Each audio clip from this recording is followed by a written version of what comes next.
קצת מסובך, אבל ככה זה במשפחות. אז לכבוד היום הולדת של יובל כולם נערכים, כל הממלכה יוצאת מביאים. אני עוברת בין כל הילדות, וכל ילדה בוחרת חרות ממש מצחיקות. גברת פטפטת הביאה איתה לא פטפוט, הפעם הביאה חוט. לכבוד מה? לכבוד מי? לכבוד יובל. ברכה. ברכה ליובלי הנסיכה.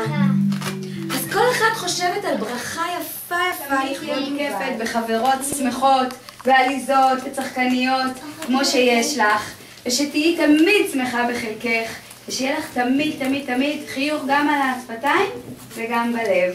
אז המון מזל טוב ליובל. תראו מה אני עושה עכשיו. אני אעשה מזה מובייל, ויהיה לה בחדר תלוי מובייל הברכות. וואו.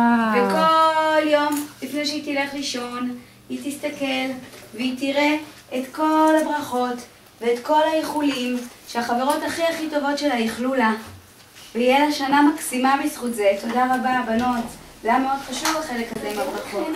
עברתי בעולם האגדות, ואתם יודעים מה? ואתם יודעים מה אתם עושות עכשיו?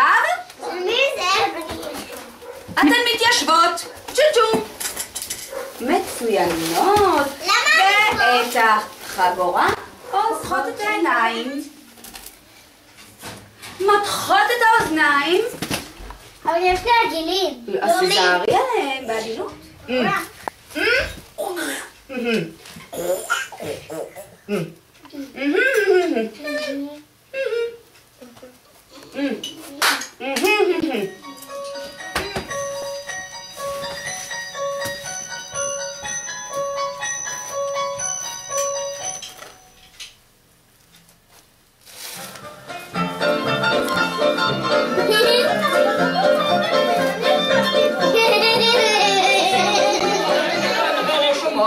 ולהוריד אותם למטה לאדמה, לשים אותם על המצח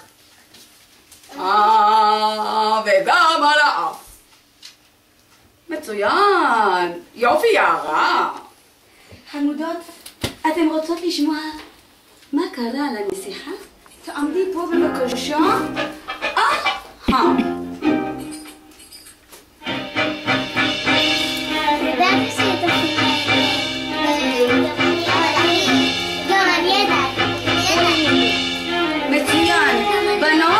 בואו נעשה ריקוד לכבוד הנסיכה. בואו נושיט ידיים קדימה, ידיים על האגן, גם את יובלי. לסובב, צעדים מתקדמות, ועליה מנפנקות. נרד למטה, ננער למטה, ננער למעלה, ולהגיד שלום. שלום, שלום, שלום, שלום, שלום. יום אחד הנסיכה היפה, המקסימה, המתוקה, פתאום היא חלתה. ראש כאב לה, היה לה קצת חום, החלטתי לבדוק במדחום, אבל היא לא רצתה. אמרתי לה, תוציאי את הפה, את הלשון, הגרון אדום. כמובן שהמלך והמלכה נבהלו נורא, הרי הנסיכה חולה. הם התייעצו עם כל הרופאים, עם כל השרים וכל היועצים. ואתם יודעים מה קרה? הם לא מצאו. זהו? מה לדוגמה, מה עכשיו?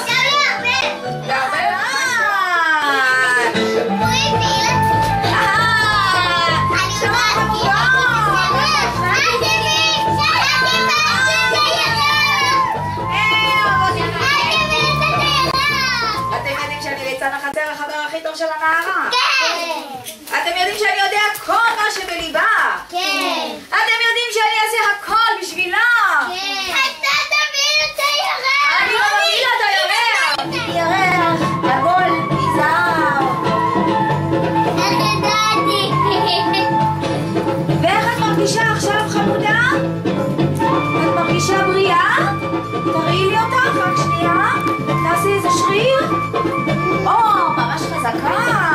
היא כבר עומדת על 2.